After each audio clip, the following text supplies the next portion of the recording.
Tezkor muhim xabar. O'zbek shou-biznesi olamining taniqli vakilasi Nilufar Usmonova haqida hozirgina xabarlar tarqaldi. Assalomu alaykum hurmatli tomoshabin do'stlar, kanalimizga xush kelibsiz.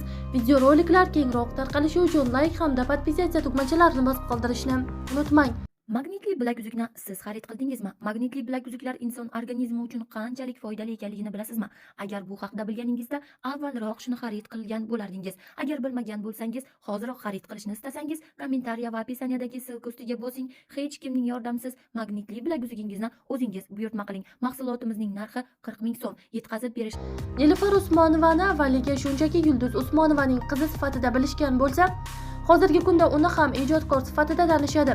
O'z vaqtida uning xonandalik faoliyati ko'plab tanqidlarga uchragandi, ammo yillar davomida xonanda onasining soyasidagi ijodkor emasligini isbotlay oldi. 6-aprel sanasida 38 yoshni qarshilagan ijodkorning ijod yo'liga nazar tashlaymiz. Yulduz Usmonovaning ilk turmush o'rtog'i sozanda Ibrohim Hakimov bo'lgan.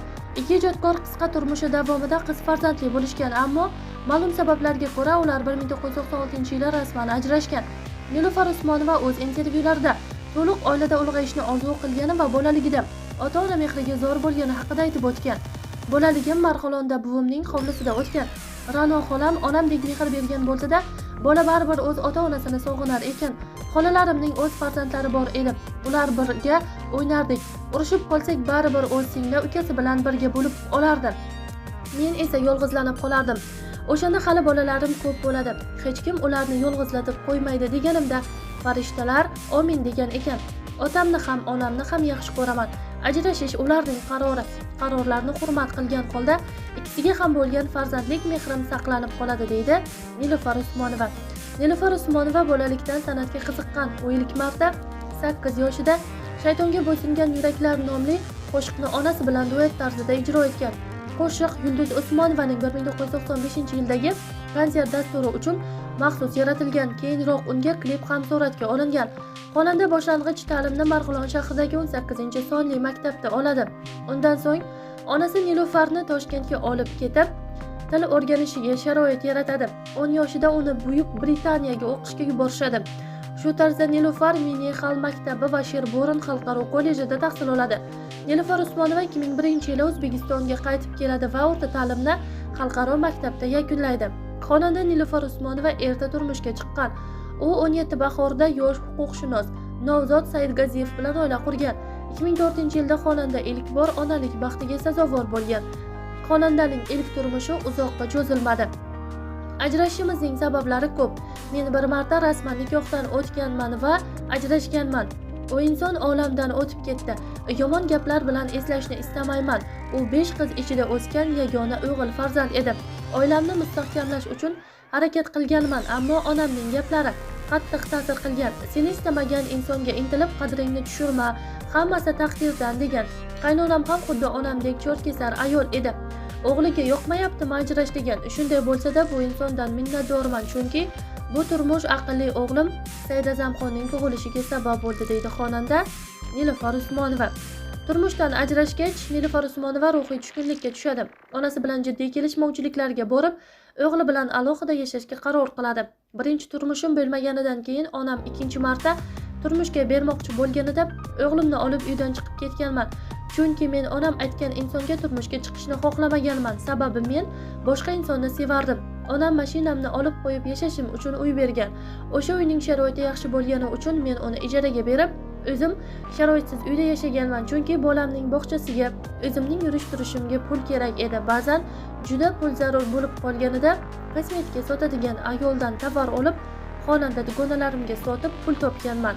O'g'lim Saidazamxon kuni bilan bog'chada bo'lardi. Kechki payt uyga kelganida Maggi tez tayyorlab pishani yaxshi ko'rgani uchun shuni olib tayyorlab berardim. Bola shuni yeb uxlardi. Ertalab yana bog'chaga ketardi.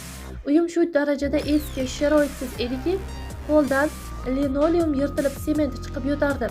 Eski bir yusa muzlatgichi turardi. Uning ichida hech narsa bo'lmasdi deyarli. Faqat ovqat qilish uchun zarur bo'lgan go'sht, kartoshka, sabzi, piyoz bo'lardi.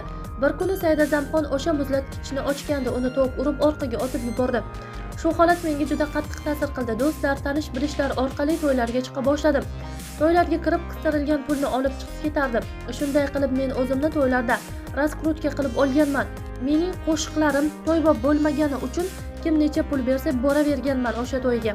Birinchi gonorarimga olgan eng qimmat narsa bu $1375 muzlatkich bo'lgan. Chirindi uyimda o'sha qimmatbaho muzlatkich turardi. Bolamni tok urib yuborgani menga qattiq ta'sir qilgan. Shuning uchun muzlatkichning eng qimmatidan olganman, deydi xonanda. Ruhiy tushkunlik va moddiy qiyinchiliklar uni ijod qilishga undaydi. 2005-yil Bolam shu yurt seniki nomli qo'shiqni ijro etadi.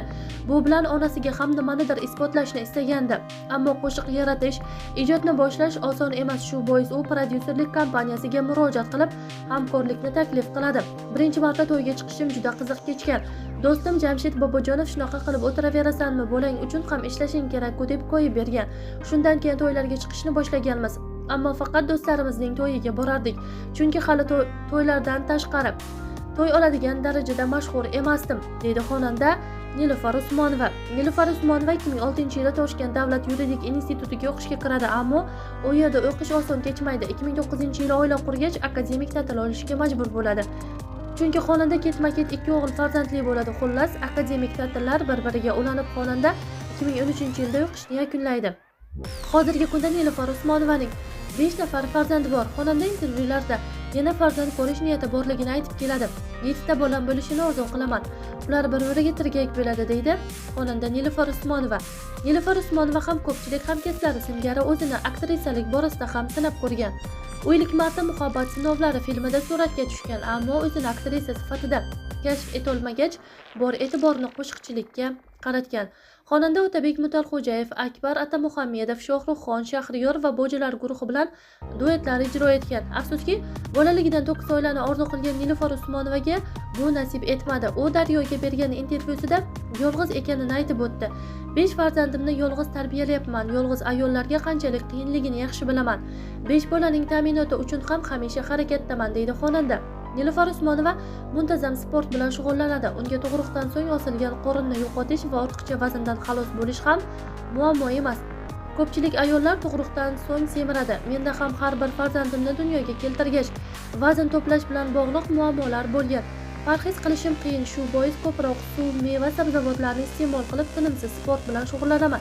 Chunki parhezda yog'lar erishib, passiv jismoniy mashqlar bilan shug'ullanganda esa faol bo'ladi. Shu bois faqat parhezning o'zi bilan kutilgan natijaga erishish qiyin, deydi xonanda. Nilufar Usmonova bu yil to'ng'ich o'g'li Saidazamxonni xorijga o'qishga jo'natdi. Xonanda barcha farzandlarini ingliz va rus tiliga ixtisoslashtirilgan maktablarda o'qitadi. Xonanda 2022-yili ilk marta yakkaxon konsert dasturini o'tkazdi. U 15 yillik faoliyati davomida biror marta yakkaxon konsert dasturini taqdim etmagandi. Konsert berishimga hech qachon taqiq bo'lmagan, tan olaman, u paytlari yosh bo'lganman, o'yin kulguga o'ch bo'lganman. Bundan tashqari, farzandlarimning ketma-ket tug'ilishi sabab konsert berishga o'zimda kuch topolmaganman. Ijodkor konsert berish uchun ruhan tayyor bo'lishi kerak. Shu yil konsert berish nasib qilgan ekan, deydi xonanda Nilufar Usmonova. Nilufar Usmonova tadbirkorlikda ham o'zini sinab ko'rishga qaror qildi. Hozircha uning tur firmasi va ro'zg'or buyumlari savdosi bilan shug'ullanadigan savdo do'koni bor.